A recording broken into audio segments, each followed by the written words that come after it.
Dinner with Clement Manyathela. 7:02. It's 24 minutes now before 11 o'clock, and what we've been doing over the last couple of weeks, every Monday around this time, is do a series that we do every day around this time about SETAs. That's the Sector Education and Training Authorities.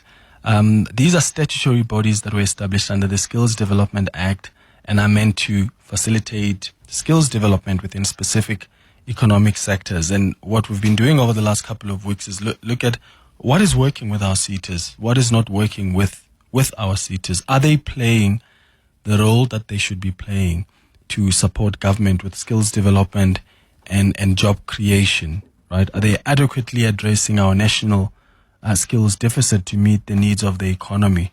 So we started off with the CEO of SETA. We had the CEO of the MICT SETA.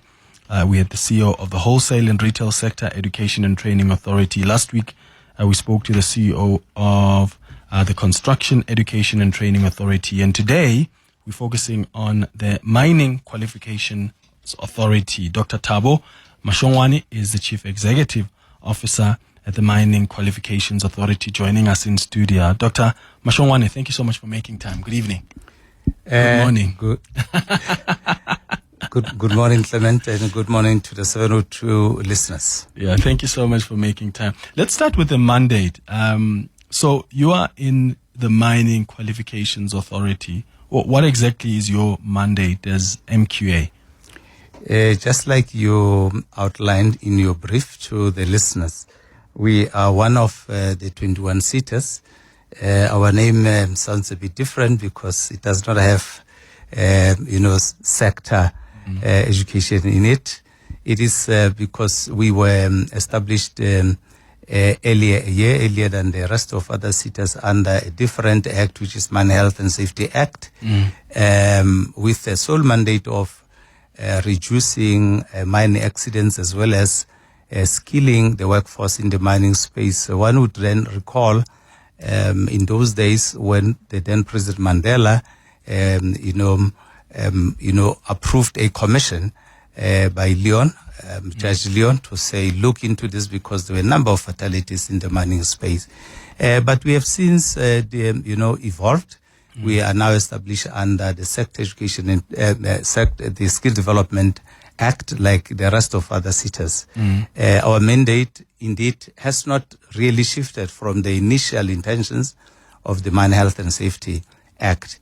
It is still to empower and develop this workforce, skills for the workforce in this space, but also to ensure that the new entrants, those who are coming to the space, be it students from universities, the TVETs, the CETs, as well as the unemployed. How then do we create space, empower them, and ensure that we impart employability skills to them for them to be economically active? So how do you do that? Do you partner with TVET colleges? Do you partner with companies to offer learnerships? How do you go about ensuring that you facilitate that training, that skills development, and that opportunity for these new entrants? Yes, indeed, you are spot on. We participate and we facilitate this through the collaboration with various institutions. Included to that will also be the employers themselves, because they have, capabilities and capacities for training, as well as the private training institutions. That is all the public institutions as well as the private. But we do so in a particular framework, strategic framework called, the SSP, which is then informed by the National Skills Development strategy emanating from the department. That is, after the entire country would have been consulted to say what are the needs, particularly also our particular sector being consulted to say what are the needs in the short to medium term period. So once we have that in place, we then consult with the providers. Remember, these are mere providers from the supply side, and therefore they then need to be aligning to the needs of the sector, the mining sector. Do you offer bursaries as well for postgraduates, or how does it work? Because I know when we had Tom Connors from the wholesale and retail SETA, they did say that, if you want to do your masters, or there are opportunities that exist there. Yes, we do.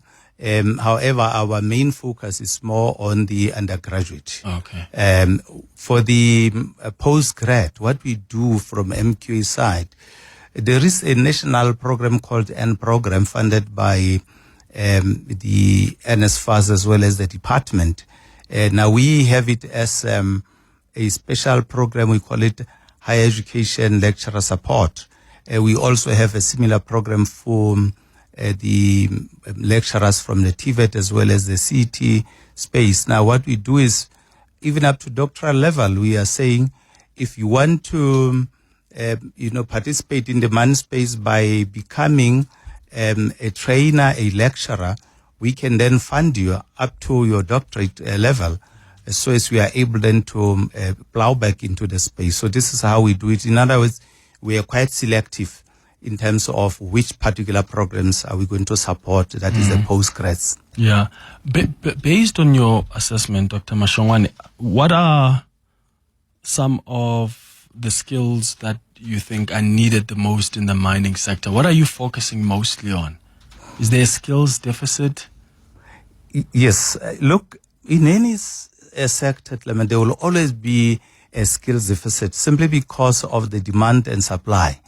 No one would begin to anticipate what the future will need, and therefore universities and other training institutions are not able to exactly begin to preempt the kind of skills that are going to be required. Not even sometimes the employers themselves, because we engage them.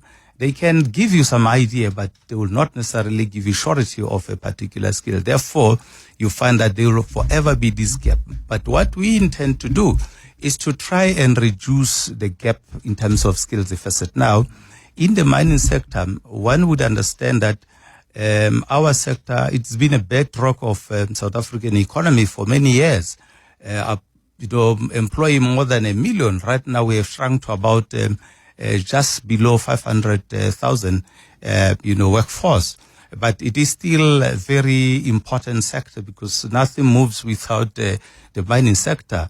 Therefore, we invest in this particular sector. We realize that the world has moved on in terms of 4IR technology, advanced technology. So we are beginning to say these could be the skills that are required in the space. And we collaborate with other role players to make a determination of those skills, particularly with the employers. But in the main, it will be soft skills in terms of management and leadership, critical thinking, kind of skills, conflict management. But then on the technological side, it will be those advanced technology skills in relation to 4IR, digitization and automation. Because of course we need to start planning and preparing for the skills of the future, as you said. So I'm going to take a quick ad break. When we come back, I've got a few questions coming through here from some of our listeners. It's going up to 15 minutes before 11 o'clock. You can call us as well on 011-883-0702 or send a WhatsApp on 072-702-1702. We're in conversation with Dr. Thabo Mashongoane, who is the CEO at the Mining Qualifications Authority. This is, of course, the MQA, that is registered, a registered sector education and training authority for the mining and minerals sector, and it's a statutory body established in terms of the Mine Health and Safety Act. And this authority is responsible for administering the skills development initiatives within the sector. Maybe you are a beneficiary of any of their programs. Why don't you give us a call and share your experience with us? You can call us or send us a WhatsApp voice note. You're with Clement Manyathela. 702. Let's walk the talk. It's 13 minutes now before 11 o'clock. I'm going to your calls on 011-883-0702. I'm taking your WhatsApps as well on 072-702-1702 as we focus this morning on the Mining Qualifications Authority as part of our series about SETAs. I think this is the 5th one or 6th one, if I'm not mistaken, that we're focusing on as part of our series. So if you've got questions, you've got some inputs, you can call us or send us a WhatsApp voice note. I've got a message here, Dr. Mashongoane. Someone is asking about the levy grant system and how that works. Okay. No, thank you very much for the question. The levy grant system is actually standard. It's been legislated in accordance with Skill Development Levies Act for all SETAs. This is where a threshold has been made in terms of the number of employees within a particular sector. In my case, it will be mining. If you employ, say, above 50 people, then you're supposed to then be paying 1% for that workforce of their salary bill, as well as probably a threshold of, say, more than 500,000. You pay that particular threshold of 1%. Now, this is then taken to this receiver of revenue, who then reallocate it along the standard classification code. Each sector has some codes. Then we will then receive via the Department for Education and Training. Now, we only get about 80% of the 1% as SETA, and the 20% goes to what we call National Skills Fund, with the main purpose of attending to the informal sector needs, because every SETA is a sector specific. So as for NSF, it's for all other sectors and also can collaborate with the SETA. So this is how it works. And then, of course, the 20% of the 80% goes back to the employers, who then return the workplace skills plan as well as the annual training reports. Okay, got it. I'm going to ask you to please put on your headphones. We go to these WhatsApp voice notes that have come through so far. Good morning, Clement and 702 and this is from Omonde. Clement, I have two questions. Thank you for the session. Clement, my first question is, what is the relationship between the MQA and the Employment Equity, I would say, Commission? Number two, how can I be the beneficiary of MQA if I work in a, I would say, a related mining or mining industry? How can I be the beneficiary? Those are my two questions. Thanks for the great show, Clement. All right, thank you so much, Dr. Mashongoane. So the first one is MQA and whether it works with the Employment Equity Commission. And the second question, someone who is in the mining industry, maybe they're not particularly a miner, but they're involved still in the sector. How do they become a beneficiary? Okay.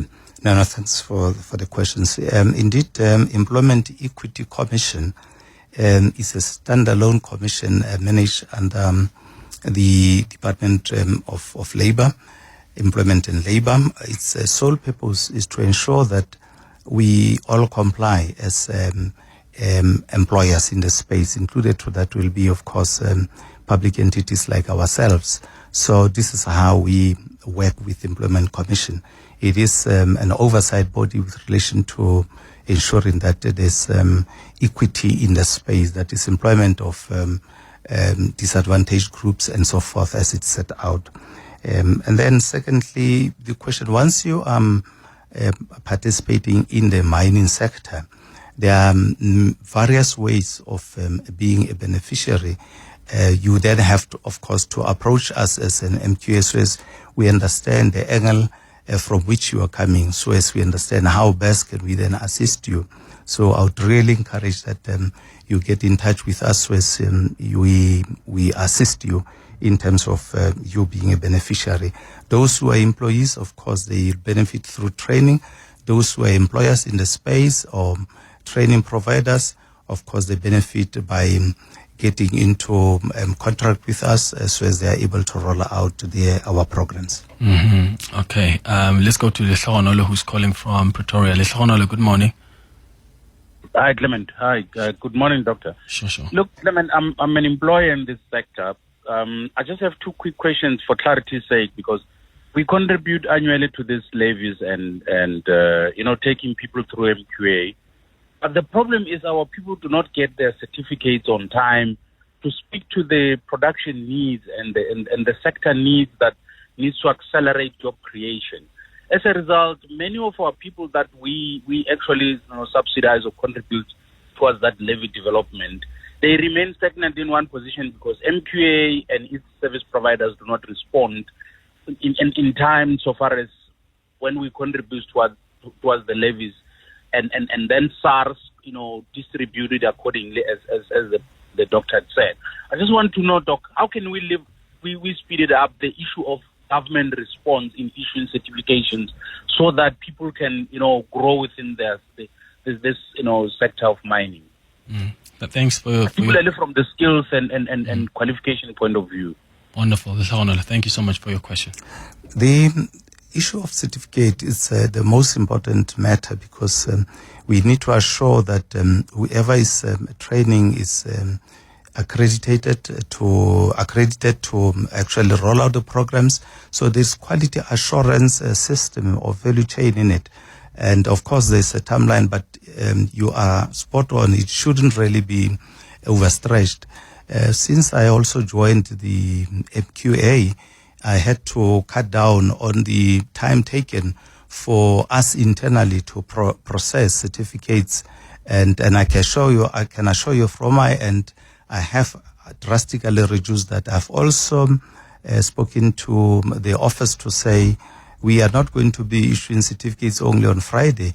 As and when certificates are ready and people are there to collect certificates, they should be given their certificates. But the other form of certificates, such as those who are going to then be issued via the Quality Council for Trades and Occupation, you will know that it's a different process altogether. But however, we have been engaging with the Department for Education and Training as well as QC2 to say how best can we seamlessly ensure the smooth processing of certificates. There are also issues, like you rightly say, of the training service providers who would come and collect certificates from us from rural areas, but then keep the certificates with themselves. I don't know between them and the beneficiary what happens, but it's something that we should not actually leave it to them, because we are the funders, we are the one who catalyze that this should happen.